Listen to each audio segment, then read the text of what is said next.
एक बार की बात है, किसी गांव में एक किसान अपनी पत्नी के साथ रहता था।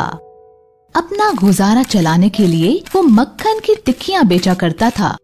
उसकी पत्नी मक्खन की टिक्कियां बनाने में उसका हाथ बटाया करती थी। एक दिन किसान की पत्नी ने 1-1 किलो की मक्खन की कुछ टिक्कियां बनाई और किसान को देते हुए कहा, अजी मैंने मक्खन की टिक्कियां तैयार कर दी हैं, शहर जाकर इन्हें बेच आओ। इस पर किसान बोला, ठीक है, मैं जाकर बेच आता हूँ। किसान ने मक्खन की टिक्कियां अपनी पत्नी से ली और शहर की ओर चल पड़ा।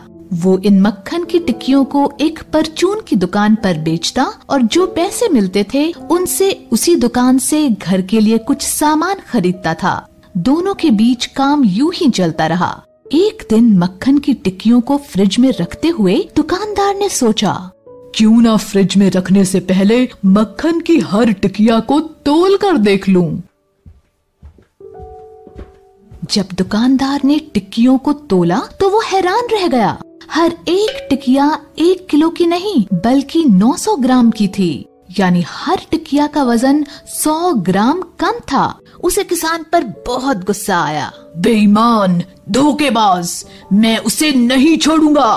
अगले हफ्ते किसान फिर से उसकी दुकान पर मक्खन बेचने गया। खबरदार जो मेरी दुकान में कदम रखा, धोखेबाज। मैं किसी झूठे और मक्कार इंसान के साथ कोई लेन देन नहीं करना चाहता। जो मक्खन की टिक्कियां तुम मुझे बेच कर गए थे वो 1 किलो की नहीं बल्कि 900 ग्राम की थी, 100 ग्राम कम। बेईमान कहेंगे। किसान ने बड़ी विनम्रता से कहा, गुस्सा मत करो भाई, हम गरीब जरूर हैं पर धोखेबाज और बेईमान नहीं।